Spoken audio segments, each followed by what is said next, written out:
Buat kalian yang baru bergabung, jangan lupa klik tombol subscribe dan aktifkan lonceng notifikasinya agar tidak ketinggalan video-video terbaru dari channel ini.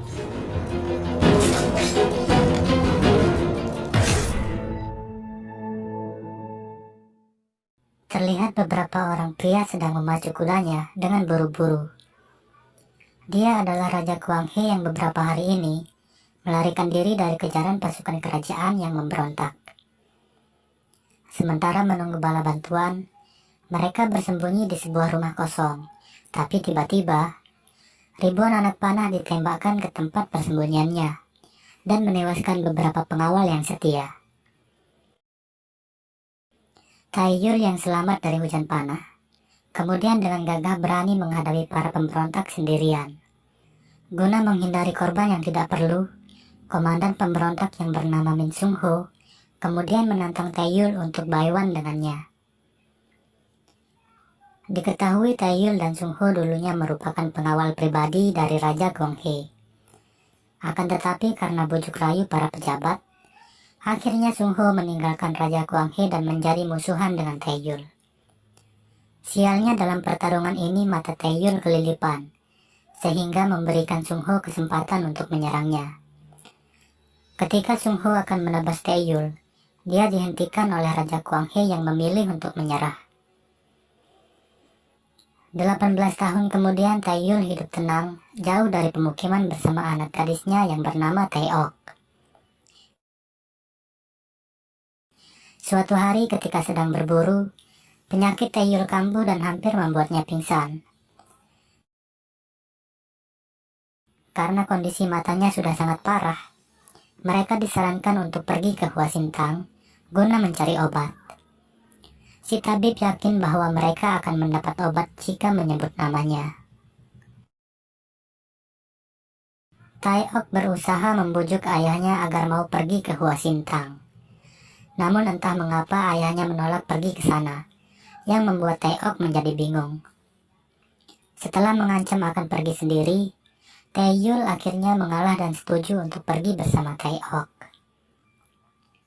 Keesokan harinya mereka pun turun gunung dan pergi menuju Hua Sintang. Saat melewati pasar, Taeok melihat ada keributan dan karena penasaran, dia pun berjalan mendatanginya.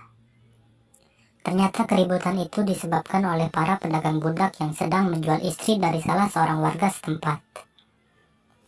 Semenjak pergantian kekuasaan, negara Joseon menjadi semakin lemah yang membuatnya tidak bisa bersaing dengan negara tetangga seperti Qing dan Ming.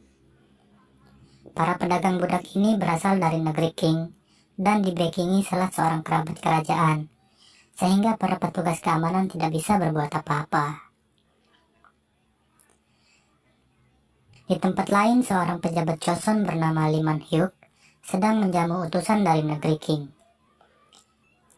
Kemudian salah seorang kerabat kerajaan dari negeri Qing datang dan bergabung. Dia adalah Guru Tai, salah seorang pendekar pedang terbaik dari negeri Qing, dan juga ketua kelompok Huang yang adalah para pedagang budak. Di tengah diskusi mereka, suasana menjadi panas. Guru Tai dengan sengaja menghina kerajaan Joseon yang membuat Min Sung Ho menjadi geram. Untuk meredakan suasana, dia kemudian menantang Sung Ho melawan salah seorang anak buahnya.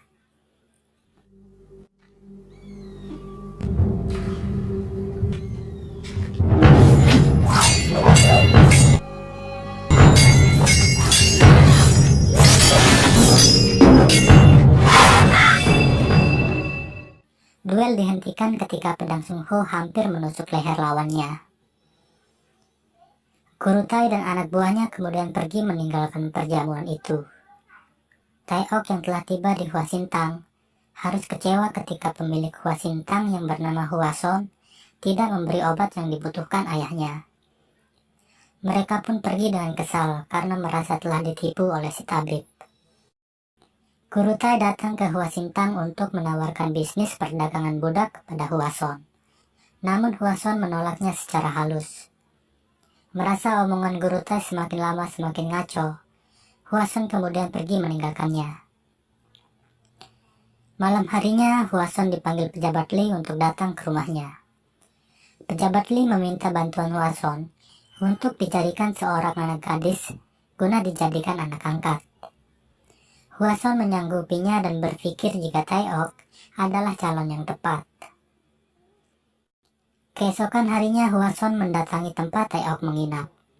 Taeok terlihat kesal ketika melihat Hwason SKSD dengannya. Hwason mengatakan bisa membantu mendapatkan obat untuk ayahnya. Mereka kemudian pergi ke rumah pejabat Lee. Taeyul yang baru pulang silaturahmi dari rumah teman lamanya tidak menemukan Taeok di penginapan. Setelah mengetahui bahwa Taeok pergi bersama Hwason, dia pun segera menyusulnya. Pejabat Lee menyampaikan maksudnya untuk mengadopsi Taeok.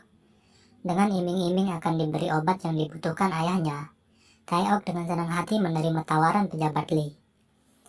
Hwason dan Taeok kemudian pamit untuk pulang ke Hwasintang. Sungho yang baru tiba di rumah pejabat Lee terlihat terpana ketika berpapasan dengan Taeok. Bukan karena Taeok cantik atau Hwason yang mirip anggota Blackpink, melainkan karena ikat rambut yang dipakai Taeok tidak asing bagi Sungho. Pejabat Lee kemudian memberitahu Sungho bahwa Taeok adalah anak angkatnya. Saat tiba di Hwasintang, terjadi keributan yang disebabkan oleh anak buah guru Tai. Om-om ini menelanjangi pelayan wanita di sana dan memaksa melayani mereka. Hwason yang tidak bisa menahan amarahnya langsung menyerang bersama pengawalnya. Tapi melawan satu orang saja sudah membuat mereka tak berdaya. Taeok datang dan melempar si brewok dengan batu yang membuat pipinya terluka. Si brewok yang murka langsung menyerang Taeok, tapi tiba-tiba Taeyul muncul dan mengatakan namanya juga anak kecil. Dia kemudian meminta maaf kepada brewok atas perbuatan anaknya. Si brewok akan memaafkan Taeok jika Taeyul minta maaf sambil berlutut.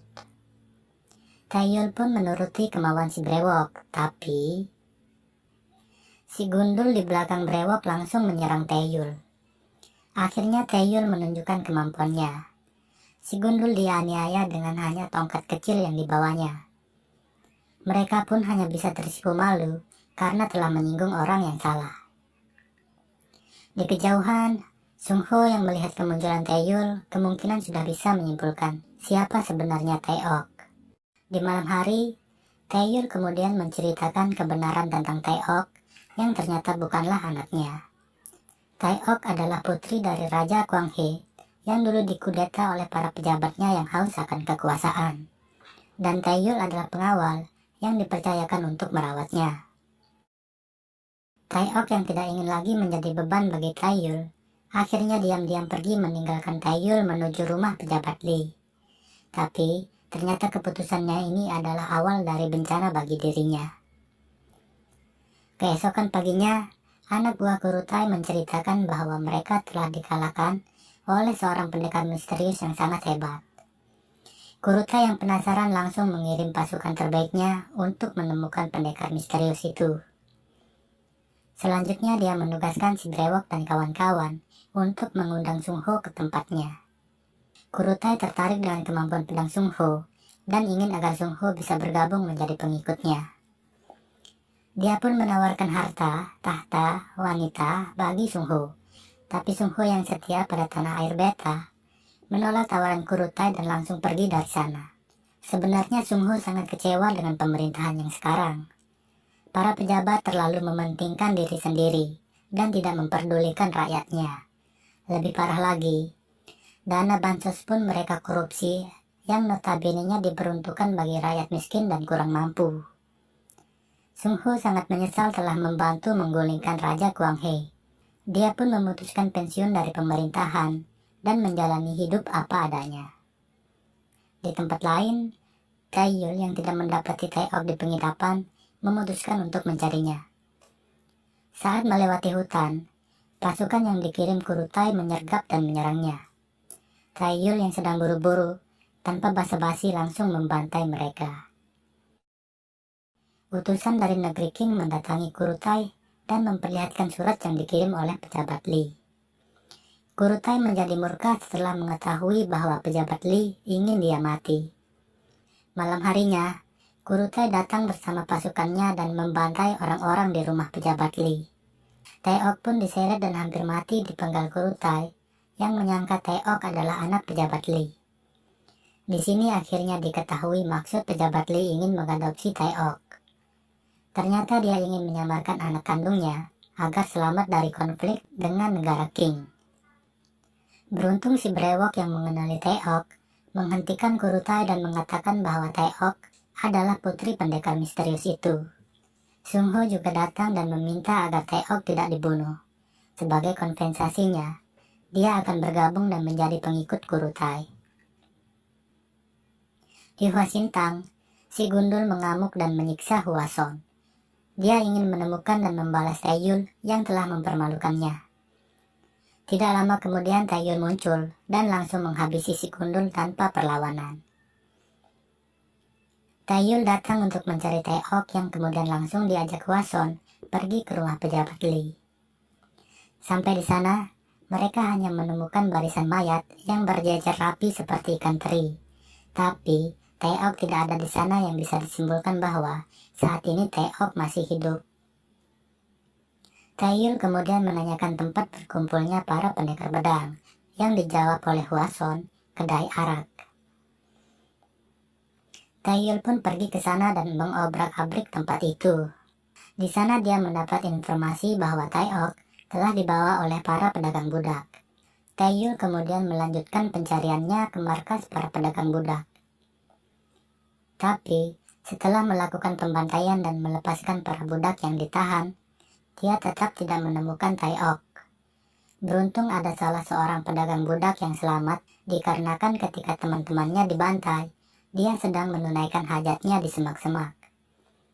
Dia pun akhirnya membawa Taeyul ke lokasi Taeok dikurung, yang ternyata adalah rumah di mana utusan dari negeri Qing tinggal. Di kediaman utusan dari negeri Qing, pejabat Li datang membawa pasukan kerajaan dan memberi ultimatum agar Kurutai segera diserahkan. Jika tidak, pasukan pejabat Li malah dibantai dalam sekejap. Si brewok yang melihat Taeyul tiba-tiba muncul, langsung melemparkan senjatanya. Si brewok dan rekannya masih tidak bisa mengalahkan Taeyul. Pasukan bersenjata tiba dan membantu si brewok. Lagi-lagi kembali Taeyul harus melakukan pembantaian. Para penembak tidak bisa melumpuhkan Taeyul yang pergerakannya gesit dan irit. Taeyul membunuh pasukan itu satu persatu tanpa kesulitan. Tapi, pasukan pembunuh Kurutai yang terlatih membuat Taeyul bertarung habis-habisan. Beberapa kali dia harus rela terkena sabetan dan tusukan yang tidak bisa dihindarinya. Pada akhirnya Taeyul menghabisi semua orang di sana. Tapi sangat disayangkan, si brewok berhasil melarikan diri. Taeyul yang sudah sangat kelelahan, ditambah dengan penyakit di matanya yang kambuh, akhirnya terjatuh dan pingsan. Si brewok yang selamat melapor kepada Kurutai bahwa semua pasukannya telah dibabat habis oleh Taeyul. Kurutai yang direndam amarah langsung menghabisi si brewok yang tidak becus. Taeyul terbangun di Hwasintang dan mendapati luka-lukanya telah diobati oleh Hwason. Matanya juga kembali normal dan kini bisa melihat dengan baik. Hwason menyarankan agar Taeyul istirahat dulu, tapi karena sangat khawatir akan keselamatan Taeok, Taeyul pun pergi tanpa basa-basi. Taeyul lalu pergi mengunjungi teman lamanya yang adalah seorang pandai besi.